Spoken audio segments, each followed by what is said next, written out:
Hi guys, welcome back to Jeronimos kitchen, alright? So today I'm going to be making two things, but one thing will lead to the other thing. We're going to be making sweet and sour sauce at home from scratch with things that you already have at home, I'm positive. Alright, sweet and sour chicken and sweet and sour fish and then something is, one of those things that we love. When I was going to high school, I can remember every evening we used to stop at this place and buy sweet and sour chicken. It was nice and red. Chicken was juicy and plump. That sauce was nice. So guess what? We're going to be making the sweet and sour sauce right from scratch. Then we'll go on to make some sweet and sour fish. Alright, so we have our pot on. The ingredients are so simple. We have a cup of vinegar here, and this is white vinegar. We have 2 tablespoons of cornstarch. We got some granulated sugar, just about a cup. We got just a little ketchup. This is optional, even though ketchup adds that nice little tanginess and color. And then we have my addition, of course. We have some crushed pepper here. Another ingredient is red food coloring. So even though the ketchup gives it that nice color that we're used to, I want to replicate this sweet and sour chicken from the Chinese restaurant when I used to go to high school. And of course, they actually use red food coloring, which is perfect for cooking. Some ginger extract, and of course, we're going to use some salt. So in our, I'll say a stock pot, I'm using one of my nice Dutch ovens today. But I'm going to go ahead and add the vinegar. Then I'm going to add just about 1/4 cup of water. That will cut a bit of that sharpness of the vinegar. Then I'm going to add the sugar right in. And guys, the stove is not on as yet. Alright, we'll turn on the stove a little later. Then we're going to add our ketchup straight in. We're going to add our ketchup, right? Alright, and that's just about 2 tablespoons of ketchup, and we just want to dissolve that. Yeah, just mix the sugar out, right? And I can smell the tanginess, the sharp, pungent smell of the vinegar, right? All right. So we're just getting rid of the ketchup. I did notice the ketchup already started to add this color, which may be enough for a lot of people. So you don't actually have to add the food coloring if you don't want to, but I'm doing the food coloring just because when I went to high school and we save up our money and buy sweet and sour chicken and mala chicken eating, it was red. And I want to make this one red as well. Not deep red, but red. We're just going to add a tablespoon of this ginger extract. And matter of fact, I think I'll just add just a little bit more. Yeah. Because what is sweet and sour sauce without some nice ginger flavor? Alright? Just want to get that around. Then I'm going to add, let's find a teaspoon. So we're going to add 1/2 teaspoon of the red food coloring right in, right? And guess what, guys? I have it from reliable source.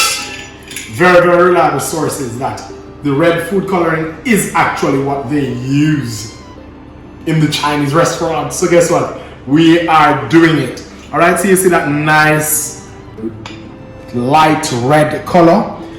And we're just going to go ahead now and light our stove. Right. So we're just going to we're putting that on low to medium heat so we can dissolve our sugar until that mixture just comes to a boil. Then we're going to shut it off. We're going to mix so we're just going to leave that to go, right? See how simple this is? Let's crack some salt in there. Yeah, perfect. Right. Alright, so that's going. Now you don't even have to taste this. Once you use the recipe I'm giving you, you don't have to taste it. You can taste it when it's done. So we're up to a boil. Nice, and so that's boiling. So we're going to add just about 1/2 teaspoon of our pepper sauce, right? Just like so. Alright guys, let me tell you something. you know, you can always play around with flavors in the kitchen. So like, if you notice I'm adding that pepper because I like pepper, and you can add pepper as well, right? I'm going to go ahead and mix our cornstarch with just equal parts water, which is just about 2 tablespoons of water. We just want to mix out the cornstarch, all right? And it's very important that you mix out the cornstarch. You don't want to just add the cornstarch into the mix. You'll get lumps. And guys, for this recipe, please don't use flour, all right? Don't use flour. So to the boiling thing, actually I'm going to shut the flame off, right? Shut the flame off, and then I'm going to pour the cornstarch right in. And we're just going to whisk that around until the sauce is thick, right? It's getting real thick, right? There you go. Coating our spatula here, see? Coating the spatula. Yeah, let's shut that off and just yeah, great. All right, so we're pretty much done with our sauce. You can take a look at it. I'm going to pour it off into a sauce bowl. So I turned the fire off. I can still smell that nice sour, that tanginess of the vinegar. Yeah, and you can smell the ginger and the spices. Look at that. Look how nice. Woo! My. Nice and rich that is. So we're just going to go ahead and pour this off into our bowl. Right there. Don't try this at home if you can't manage the heat, alright? So let's just pour it right off. Great. So there you have it. That's our sweet and sour. I bet you didn't know that you could make sweet and sour sauce at home from scratch using little but anything. Things you have in your pantry, things you have in your cupboard, things you have under the sink, wherever you keep your grocery. Very simple. Remember to subscribe to my channel, like this video, share it, and remember to check out the next episode when we'll be using this sweet and sour sauce to make some sweet and sour fish with pineapples. It's going to be delicious. Peace out.